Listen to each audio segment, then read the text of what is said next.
कुछ नहीं होता, तुम घबराओ नहीं।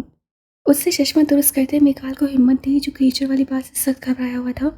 यार तुम समझ नहीं रहे। अगर डैड को मालूम हुआ कि मैंने कहा था कि क्रीचर मीन्स अच्छा इंसान और मॉम को इंग्लिश मैंने सिखाई तो मुझसे सख्त नाराज होंगे।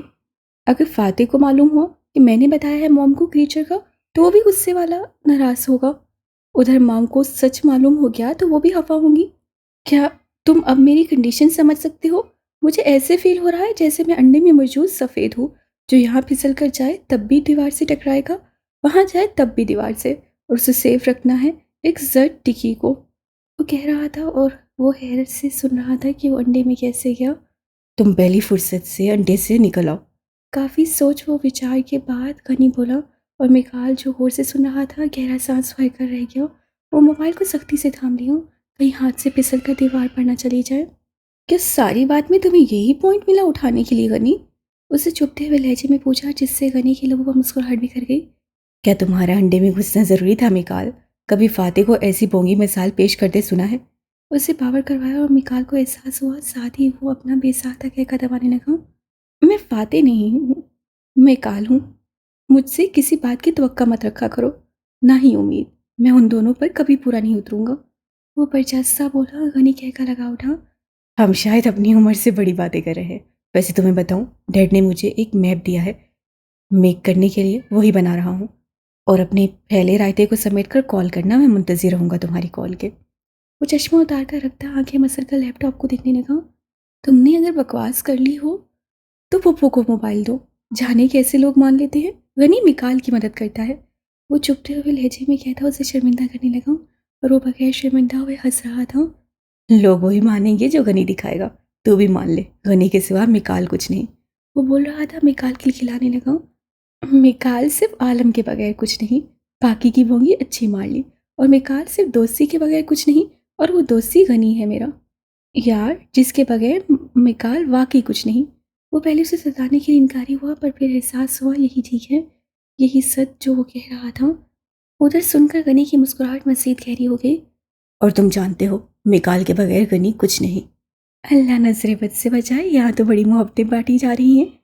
सिमी डोर नॉक करके दूध का ग्लास साम कर अंदर दाखिल होती मुस्कुरा कर छीनने लगी। दूसरी तरफ फूफू माँ की आवाज़ सुनकर मिकाल सरशार हो गया। जल्दी फूफू माँ को फ़ोन दो, मुझे उनसे बात करनी है फास्ट। ऑर्डर देता जल्दबाजी दिखाने लगा। सिमी हंसी हुई गनी को सवालिया निगाहों से देखते अप्रोच करने लगी। वो कंधे उचका गया, क्या आप ही सुन लें अंडे की सफ़ेदी को। ये भी वही अंडे में पड़ा है, कह रहा है अब कैसे अंडे से निकलूं, मुझे मशवरा चाहिए। उससे हंसते हुए बताया, और लैपटॉप साइड रखते दूध का ग्लास सामने हो। ये क्या बात हुई, मेरा मिकाल क्यों अंडे में जाएगा? सिमी ने अपने बेटे को मसनूई खुरी से नवाजते हुए हल्की से कहा। मिकाल के दिल में ठंडक पड़ गई। अम्मा, आप इस अंडे से निकले चूजे को छोड़े, मेरी बात सुने, मुझे हेल्प चाहिए। गनी की बात दान पीस से कहकर वो मिनमिनाया। सिमी ने हंसते हुए मोहब्बत से पूछा तो वो उसे सारी बात बताने लगा, जिस पर सिमी की बेसाख्ता हंसी रूम की फिजा में गूंज उठी थी। आप हंस रही हैं अम्मा? वो मुंह बनाकर बुराई आवाज से बोला। अरे नहीं मेरी जान, मैं तो बस सोच रही थी कि अब अपनी जान को मैं कैसे बचाऊं। वो बमुश्किल मुस्कुराहट दबाए बोली। गनी जो हंस रहा था उसे भी आंखें दिखाई। वो मुंह पर हाथ रख गया, और समिया उसे बताने लगी कि आलम आए तो वो उसे सारा सच बता दे। उससे मज़ीद झूठ भी नहीं बोलना पड़ेगा, और आलम तुम्हें मोहब्बत भी देगा। लव यू अम्मा। मिकाल खुशी से चहक उठा, समिया का थोड़ा सा समझाने और प्यार देने पर। लव यू टू अम्मा की जान। उसे जवाबन किस कहते कहा। वो खिलखिलाया और अल्लाह हाफिज़ कहते सोने की इजाज़त दी। समिया ने अपने भाई के बेटे को दुआओं से नवाजा। जिससे उसका भाई उस पर जान छिड़कता था, उसी ही तरह उसके बेटे उससे बेतहाशा मोहब्बत करते थे कि अम्मा के बगैर मुखातिब भी नहीं करते थे। उनके लहजे में मुखातिब करते वक्त मिठास, मोहब्बत, एहतराम क्या कुछ नहीं होता था। और दूसरी जानिब सिमी भी तो अपने बच्चों पर जान छिड़कती थी। फातिह तो था ही उसका जिगर कोशा, सांसें बसी थी उसमें। पर अब मिकाल जो कि एक मासूम सा बच्चा था, उस पर भी बेतहाशा मोहब्बत आती थी। यूँ कहा जाए कि दोनों ही उसकी जान के टुकड़े थे तो गलत नहीं होगा। गुरुलैंड से ज़्यादा वो उसके बेहद करीब रहे थे। वो तो उनके बाप की बीवी बनकर रहती थी, जो कि एक बहुत ही घर में नोक झोंक भरा खूबसूरत एहसास पैदा करती थी आलम का उसके बेटों के बीच। और वो बार बार शिकायत उसके भाई की सिमी से ही लगाते थे कि संभाल लें अपने भाई को अम्मा, मैं उठाकर बाहर फेंक दूंगा। ये फातिह होता था जिसका जीना भी सही आलम मुश्किल किए रखता था, उसकी निस्बतन मिकाल सिर्फ एक ही शिकायत करता था कि डैड सिर्फ काम करते हैं, हमें वक्त नहीं देते। जब तक सिमी आलिम विला में रहती थी, फातिह दरगाह से काफ़ी हद तक बचा ही रहता था। पर जब समिया प्रेग्नेंट हुई और अब्दुल गनी को जन्म दिया, तो आरिफ ने संजीदगी से आलम के पास जाकर इजाज़त चाही कि अभी हमारा वक्त है, इसलिए हमें इस वक्त में ही अपना अपना बसेरा करना चाहिए। ऐसा ना हो कल मुश्किलात पैदा हो जाएं। जमाल और कमाल की मिसाल उनके बीच आज भी जिंदा थी। नूरुलैन और नूरुलैन का वक्त उन्हें याद था। वह ऐसा बिल्कुल अपनी तरफ से नहीं चाहते थे। बाकी अल्लाह था मालिक, उसकी जिसमें भी रजा, पर वो अपनी तरफ से अपनी औलाद की मुस्तकिल के लिए कोई कमी नहीं चाहते थे। फातिह मिकाल गनी तीनों बेस्ट स्कूल्स में तालीम हासिल कर रहे थे और आरिफ अभी से ही अपने बेटे को टेक्निकल एजुकेशन खुद भी फराहम कर रहा था। आरिफ कोई आम हस्ती नहीं रही थी, एक गुमनाम, बल्कि वो एक साइंटिस्ट बन चुका था और ये पहचान उसे आलम ने दिलवाई थी। दुनिया उसे साइंटिस्ट आरिफ के नाम से जानती थी। ऐसा नहीं था कि अब आरिफ आलम के लिए काम नहीं करता था, ऐसा बिल्कुल नहीं था। वो अपने फ़राइज़ बहुत अच्छी तरह निभा रहा था। उसके पास 100 पहचानें थीं जिनसे वो काफ़ी आज़ाद था, बल्कि अपने अंदाज से काम कर रहा था। वो आलम को उसकी ज़रूरियात के सारे हथियार पहले की तरह मुहैया करता था, बल्कि अपने कई तजुर्बात उन्हें ही से शुरू होते थे। 20 का गैंग एक काम गैंग नहीं, वर्ल्ड गैंग बन चुका था। उनके पास पावर्स ही मजबूत थे, बल्कि दिन ब दिन मज़ीद ताकतवर हो रहे थे। अंडरवर्ल्ड में तो वैसे भी 20 के साए से चीखें निकल जाती थीं, पर अब और वक्त बदल गया था। वो ममालिक के बादशाहों को भी चुटकियों में उड़ा लेता था, कि उन्हें इबरतनाक सजाएं देता। एक मुल्क ऐसा था जहाँ 20 का एक ज़मीनी खुफिया तहखाना था, जहाँ अंदर जैसे एक वहशत का शहर आबाद था, और वहाँ कई उसके ऐसी सज़ाओं के तरीके आज़ाद होते कि दुनिया को मालूम पड़े तो ज़लज़ला ही आ जाए वहशत से। कई एजेंसी उस खुफिया तहखाने के पीछे हैं, पर वो आज तक किसी के हाथ नहीं लगा, बल्कि वो सिर्फ फातेह ही फतह कर सकता है 20 के बाद। पर एक और वजूद का इजाफा हो चुका था, जिससे फातेह 20 लाइल्मी थे, शायद हमेशा रहते, या वो अपनी दहशत से सबके सामने आ जाएगा एक दिन। ये अब खुदा ही जानता था कि आगे क्या होगा, क्योंकि उनकी ज़िंदगी दश्त वहशत थी, जहाँ सुकून की हयातें सिर्फ चंद सेकंड सी होती है, फिर वहशत ही वहशत छाई रहती है। और अब उनकी ज़िंदगी में सुकून खुशहाली की हयात जाने कितनी थी, और फिर कौन सी क़यामत टूटने वाली थी, उससे सब अनजान थे। ये खदशात सब बड़ों के दिल में पल रहे थे कि दश्त वहशत दश्त तबाही में न बदल जाए। अगर ऐसा हुआ तो कितनी क़यामतें बरपा होंगी, उसको वो सब तस्वुर नहीं कर सकते थे। कुछ भी हुआ, इख्तिताम का खौफ जान से बेजान चीज़ को भी होलाए वहशत ज़दा ही रखता है। हैरियत, क्या हुआ? अपने लाडले को सोचों में देखकर वो पास बैठती हुई पूछने लगी। कुछ नहीं मम्मा। वो नफ़ी में सर हिलाता समय की गोद में सर रख कर लेट गया। सिमी मुस्कुराती प्यार से उसके घने शहद रंग बालों में उंगलियां फेरने लगी। क्या सोच रहे हो? उसे खामोश देखकर उन्होंने पूछा। गनी मुस्कुराया और उनके हाथों को पकड़कर भरोसा देने लगा। मामा, फातेह क्यों इतना रूड रहता है हमसे? काफ़ी सोचने के बाद भी अब्दुल गनी को उसका जवाब नहीं मिला, तो अपनी माँ से पूछने लगा। मेरे शहजादे, वो रूड नहीं मेरी जान। फातेह को गलत नजरिए में कभी मत सोचना, वो मेरे जिगर का टुकड़ा है, बस थोड़ा संजीदा है बचपन से ही, और कुछ जुनूनी है, पर वो दिल का बहुत अच्छा है। अगर तुम कोशिश करके उसके पास जाओगे तो देखना, वो धुतकारेगा नहीं तुम्हें। अपनी फातेह के लिए रूट का लफ्ज़ सुनकर ही जैसे सिमी तड़प गई। वो कहाँ रूट था, वो तो उसकी आंखों का तारा था, मासूम सा। बस जाने क्यों आलम ने उसे उस सीचर में डाला था, वरना अगर वो उसे मोहब्बत से सींट कर रखता तो वो एक चुलबिला सा शहजादा होता, जिसके कह के आलम मिला को चहकाते रहते। गनी मुस्कुरा कर अपनी माँ का चेहरा देखने लगा। वो जानता था उसकी माँ जान से ज़्यादा चाहती हैं फातेह को, और सिर्फ यही नहीं, हर किसी के लिए तो फातेह अजीज़ हस्ती थी। बुरहान अलवी के लिए उसके लिए थी, क्योंकि वो अक्सर दोनों मिल जाते थे। वो खुशियों की पहली लहर थे जो उनके बीच चहकाती फातेह के रूप में आई थी। उसकी आमद से उसका भाई फातेह ठहरा था। फातेह की वजह से सब एक नई खूबसूरत एहसास से रोशनास हुए थे, बल्कि सबको नया और दिलचस्प खिताब मिला था। ना सिर्फ समिया बल्कि मुस्कान नूर का भी तो वो लाडला था। जी मामा। वो मज़ीद कुछ नहीं कह सका, क्योंकि उसकी माँ तो अभी फातेह की शाम वाले रूप से अनजान ही थी। बहरहाल उनका एक खूबसूरत आका नहीं तहस नहस करना चाहता था। रिश्तों के मामले में गनी भी अपनी माँ जैसे ही हसास था, और वो सबका ख्याल रखता था। काफ़ी समझदार भी था। महज फातेह के सामने मिकाल और उसकी नहीं चलती थी। वरना वो काफ़ी होशियार थे दोनों। मामा, आपको मालूम है, अभी मिकाल ने बताया कि उन्होंने आनी के पेट में उनकी बहन को उनके साथ हंसते हुए सुना। गनी ने मिकाल की बताई बात समिया की गोश गुजारी। है? सिम्मी ने हौन बनकर बेटे का चेहरा देखा। कहीं सुनने में गलती तो नहीं हो गई थी? हाँ मामा, वो कह रहा था कि वो उनके साथ हंस रही थी। गनी उठकर बैठा हुआ यकीन दिलाने लगा। बात समझते समिया का कहकर बेसाख्ता था। बेटा, वो तुमसे मजाक कर ही क्या है?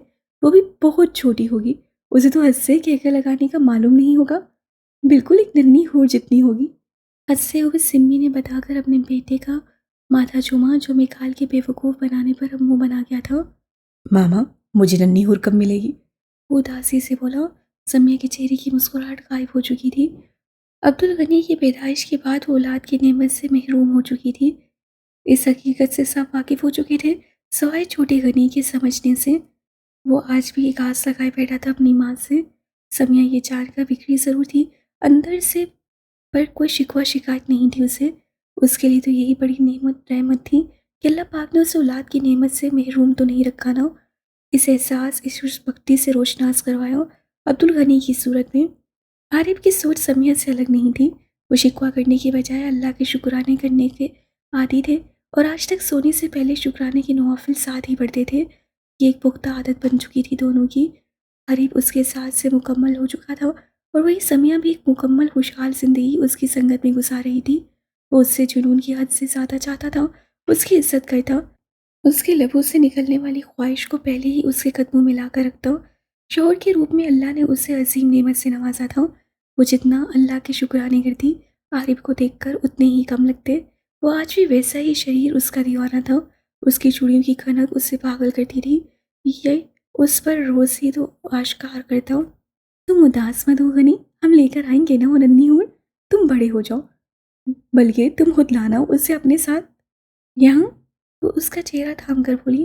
गनी हैरान परेशान अपनी माँ का चेहरा देख रहा था, कहीं वो कुछ गलत तो नहीं बोल रही। पर उसकी इस फामिया निगाहों को देखते मोहब्बत से मुस्कुराई। मामा, कैसे? फातिह मिकाइल देंगे, मुझे वो हूर मामू आनी वो ही नहीं देंगे। वो शशर बोल रहा था। तुम्हारी आनी ने जब तुम पैदा ही नहीं हुए थे तब कह दिया था कि मेरी नन्ही हूर बड़ी होकर तुम्हें ही दूंगी। वो हुरलैन की बातें याद करती मुस्कुराई। मामा, सच? गनी खुशी से चीख उठा। समय अचानक उसकी चीख पर घबरा गई, पर उसकी सफ़ेद रंग में खुशी की उमटती देखते वो हंस पड़ी। हाँ सच, वो हमारे पास ही आएगी। तुम सिर्फ बड़े हो जाओ और नन्ही सी हूर को आने दो, हमें ही मिलेगी वो। बल्कि तुम खुद ले आना उसे। वो उसे यकीन दिलाते बोली। अब्दुल गनी की खुशी का कोई ठिकाना नहीं था। वो खुशी से झूम उठा कि नन्ही सी हूर उसकी होगी, जिसके आने से पहले ही वो बेचैन था। मामा, मैं आपको बता नहीं सकता मैं कितना खुश हूँ। मैं जल्दी बड़ा होकर उसे ले आऊँगा, बल्कि मैं कल मिकाइल को भी बताऊँगा आनी ने नन्ही सी हूर मुझे दे दी है, पहले ही। मामा देखना, जब मैं उसे लेकर आऊँगा तो यहाँ उसका छोटा सा बेड लगाऊंगा, उसे खिलाऊंगा, हम साथ खेलेंगे। ओ मामा, मैं बहुत खुश हूँ, बहुत। बस अब वो आ जाए, वो सिर्फ अब्दुल गनी की होगी। वो बेड पर उठकर खिलखिलाता हुआ झूम रहा था और उसकी बचकाना बातें सुनती समिया हंस रही थी। अच्छा अच्छा, छोटे से बेड पर सुलाना और चम्मच से खाना खिलाना। पर मेरी एक बात सुनो, यहाँ आओ। समिया ने उसका हाथ पकड़कर पास बिठाते कहा। वो फरमान बरदारी से सर हिलाता पूरी सांस के साथ बैठ गया। खुशी से उसकी शहद रंग आंखें जगमगा रही थीं, चेहरे से लहू टपक रहा था, जैसे ऐसा लग रहा था जैसे जिंदगी में तेजी से बढ़ने का मकसद मिल गया हो उसे। मामा, मैं बहुत खुश हूँ आज, बहुत। वो जब आएगी तो हम मिलकर उसे प्यार देंगे, ताकि वो आने के लिए ना ही रोए। हम उसे आनी, फातिह, मिकाइल मामू से मिलने देंगे, ताकि खुशी खुशी हमारे साथ रहे। वो काफ़ी दूर की सोच रहा था। समिया समझती मुसलसल मुस्कुरा रही थी। अच्छा ठीक है, सबसे मिलने देंगे, पर मेरी बात सुनो, ये एक सीक्रेट है हम दोनों के बीच। किसी को नहीं बताओगे, ठीक है मिकाल? को भी नहीं। बस वक्त आएगा तो वो खुद तुम्हें मिल जाएगी। उसे समझाया। गनी परेशान हो गया। कैसे कैसे सीक्रेट? क्यों, वो तो उसकी है, फिर सीक्रेट क्यों? मामा क्या कह रही हैं? मामा, सीक्रेट क्यों? सीक्रेट तो सीक्रेट ही रह जाते हैं, उनका तो किसी को मालूम ही नहीं पड़ता कि क्या है। अगर मैं किसी को बताऊंगा नहीं तो उन्हें कैसे मालूम पड़ेगा कि नन्ही आने वाली हूर हमारी है। वो वाकई सोच और दिमाग अपने बाप जैसा रखता था, काफ़ी तेज सा, कि समिया को लाजवाब कर गया अपने अल्फाज से। नहीं अब्दुल गनी, वो छोटे हैं, इसलिए उन्हें जब मालूम पड़ेगा तो गुस्सा होंगे और शायद लड़ाई भी हो तुम भाइयों में। ये सिर्फ वक्त की सीक्रेट है। जब वक्त खत्म होगा तो सबको बताकर ले आएंगे। बल्कि फातिह मिकाइल दोनों खुशी से हाँ करेंगे। उनके समझाने की मीठे अंदाज पर गनी को अपनी माँ पर शिद्दत से प्यार आया। उससे आगे बढ़कर अपनी माँ की पेशानी चूम ली, ऐसे जैसे डैड के साथ मामू से इजाज़त लेकर आपको लेकर आए और मामू ने इजाज़त दे दी थी। ऐसे ही उसका दिमाग चला और खींच कर मिसाल भी ले आया। सिमी बेसाख्ता ही खिलखिलाई। अच्छा चलो, सो जाओ और प्रॉमिस याद रखना। वो उसका सर तकिए पर डालकर बोली। गनी मुस्कुराता हुआ सर हिला गया।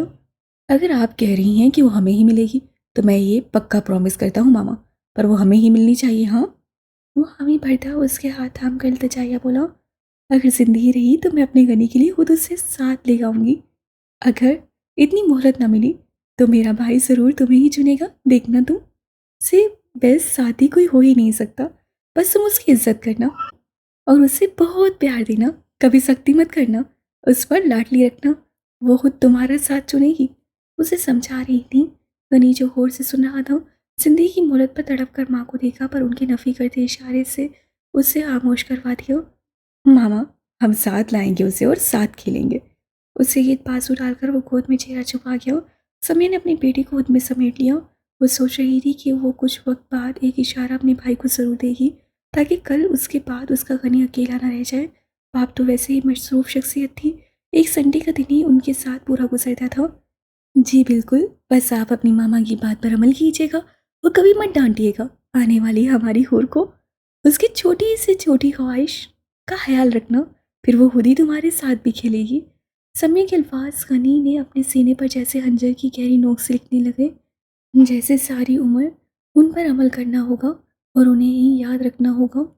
वो जो आने वाली थी वो बस उसी की थी।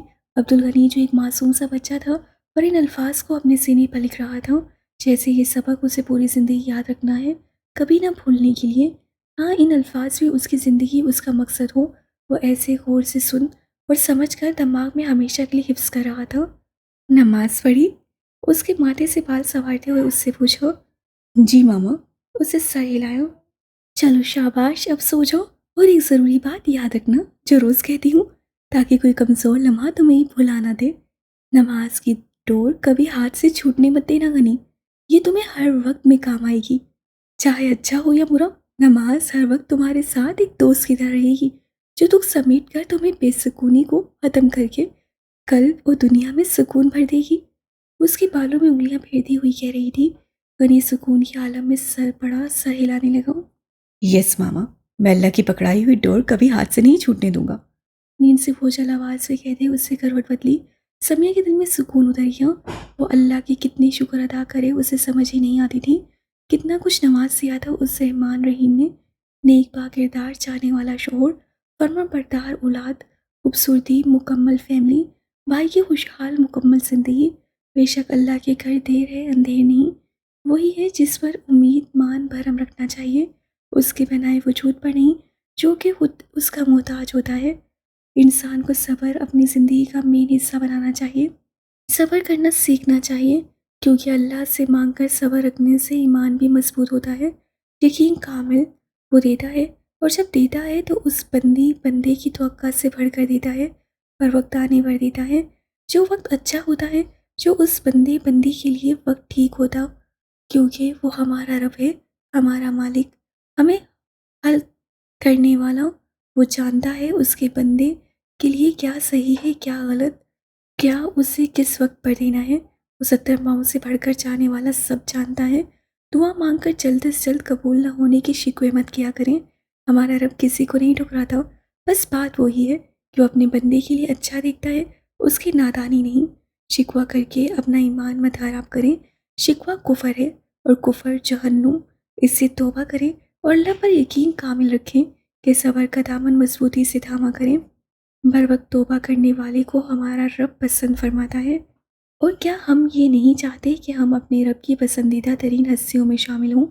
ज़रूर चाहते हैं, और दिल से तौबा करेंगे अपनी नादानियों पर। वो गनी की पेशानी चूमकर उस पर ब्लैंकेट दुरुस्त कर दी। लाइट ऑफ करके लैम्प की मदम रोशनी रूम में फैलाई। एक मोहब्बत भरी नज़र अपने बेटे पर डाल दी। लैपटॉप उठाकर साइड रखने लगी। अल्लाह नेक सिफत लोगों को पसंद करता है। और इंशाल्लाह मेरे फातेह गनी मिकाल एक नेक सच्चे पुरखुलूस शख्स बनेंगे। वो दिल में आमीन कहती रूम से निकली। अब ना सिर्फ फातेह मिकाल बल्कि अब्दुल गनी को भी उस हूर का इंतज़ार था जिसके साथ वो अभी से ही मासूम ख्वाब सजा रहा था। उसके खूबसूरत शंकरफी लबों पर एक मीठी मासूम मुस्कुराहट थी जो शायद हमेशा कायम रहने वाली थी या नहीं, इस सब को वही जानने वाला था जो सबका मालिक बेनियाज रहमान रहीम है। शुक्र तुम्हें घर आने का होश तो आया। वो रूम में जैसी दाखिल हुई सामने सोफे पर बैठे आरिफ को देखती तंजिया बोली और उसका तंज भी इस कदर प्यारा लगा आरिफ को कि सख्त टेंशन में होने के बावजूद कहकर लगा उठा। तो क्या मैं अल समझ लूं? सिम्मी जी ने आज सारा दिन अपने अलमसूम, अलनेक, अलमजबूत। बस समझ गई प्लीज़। इससे पहले वो जाली अरबी की लंबी तकरीर शुरू करता सिमी ने मुस्कुराहट छुपाते उसे बीच में ही टोक दिया। अरे क्यों? हमारी अलबीवी ने अपने वलमसूम शोहर को याद किया सारा दिन, क्या हमारा पूछना नहीं बनता? वो सारे दिन की परेशानी सर से झटक कर खुशगवार एहसास में गिरा उसकी तरफ उठकर बढ़ा। हाँ जानती हूँ, याद किया मैंने, पर तुमसे ये भी नहीं हुआ पाया कि एक कॉल ही कर दो। वो हल्की से कहती वार्डरोब से उसके लिए नाइट ड्रेस निकालने लगी। आप तो जानती हैं अलसिम्मी जी कि आपका शोहर दिमाग से आ रही है, फिर भी हवा हो रही हैं।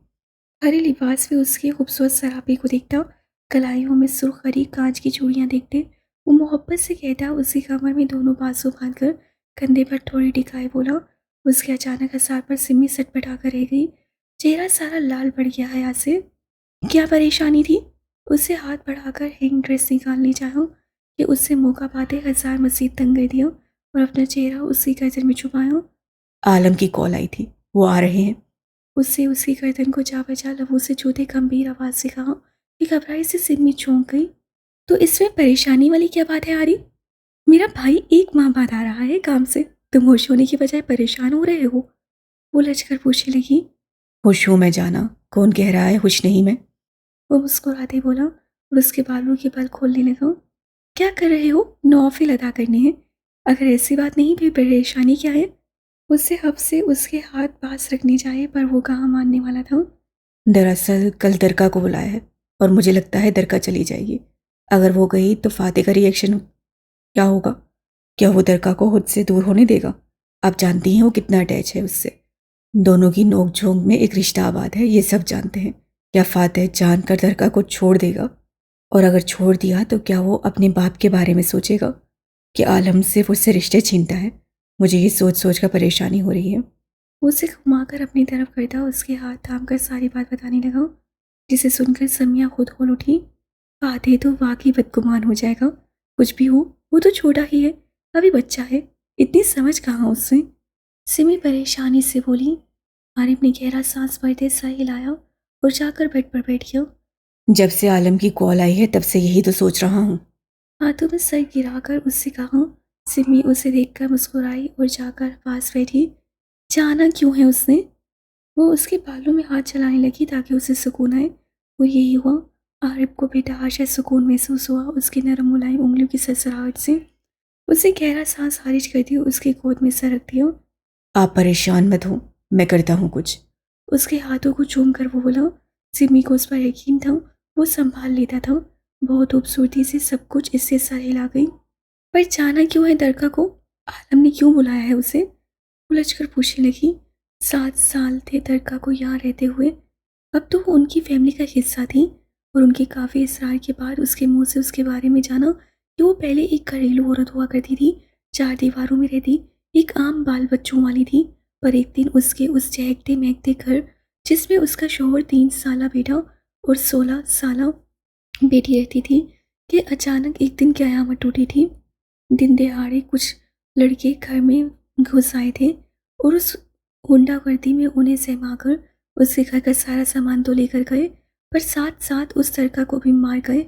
उन गुंडों ने दिन के वक्त उसके घर में उसकी आंखों के सामने ना सिर्फ उसकी बेटी को बेआबरू किया था बल्कि हाथापाई में उसके शोहर को भी मार दिया। वो उसे बांध कर रखा घर में कि वो जरा सी मजम्मत भी नहीं कर सकी थी।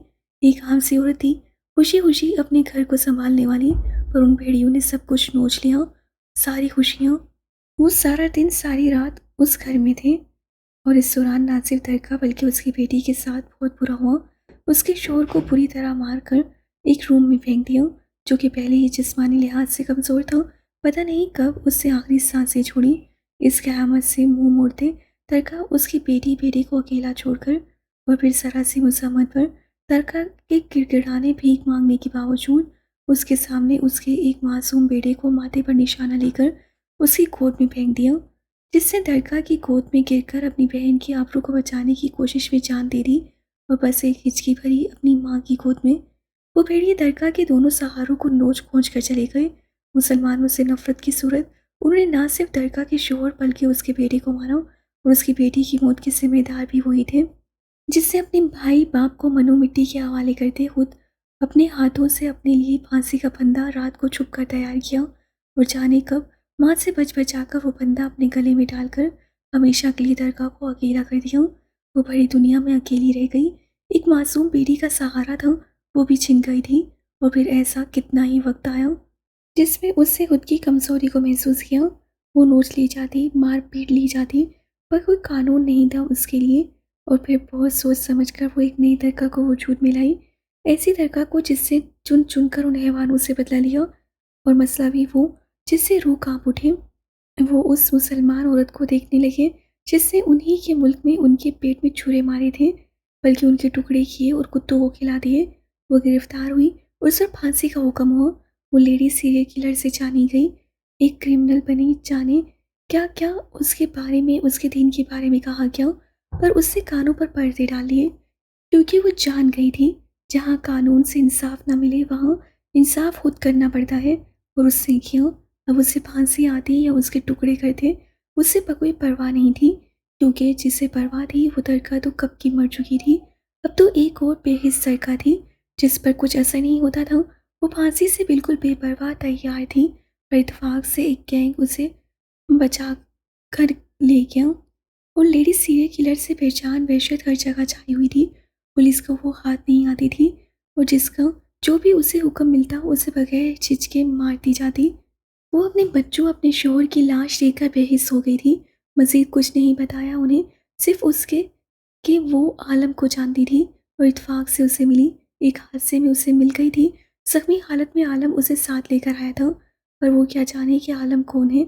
उनके लिए वो एक बीस था, और ये उसके पास काम करने को अपनी सादत समझती थी।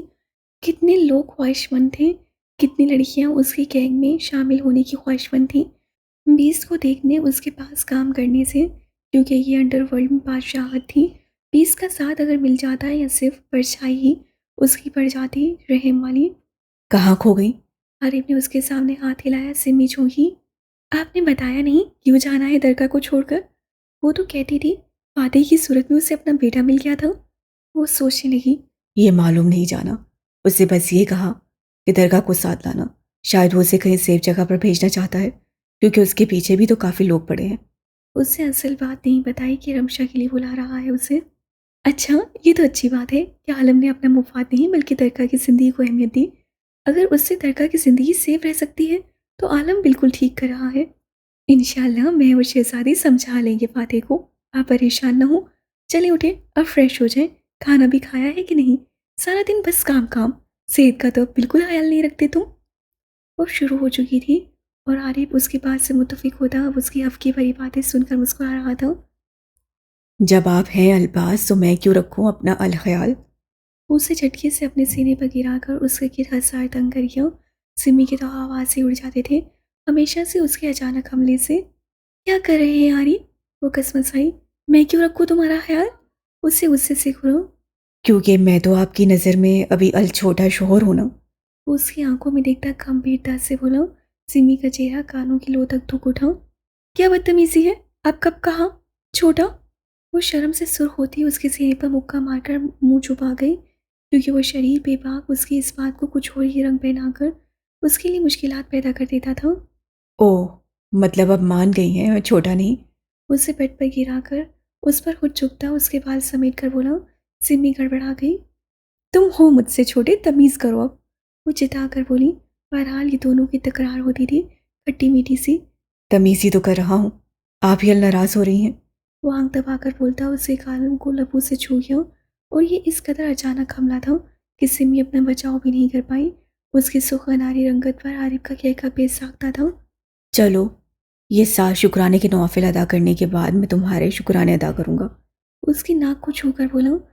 बुखलाई हुई सिमी उसकी आंखों में देखने लगी, जो आज भी जज्बात से चूर सुकड़ी उसकी आंखों को तक रही थी। उसकी पलकें लरस गईं। कौन से शुक्राने? वो उसकी सांसें महसूस करती बामुश्किल बोली।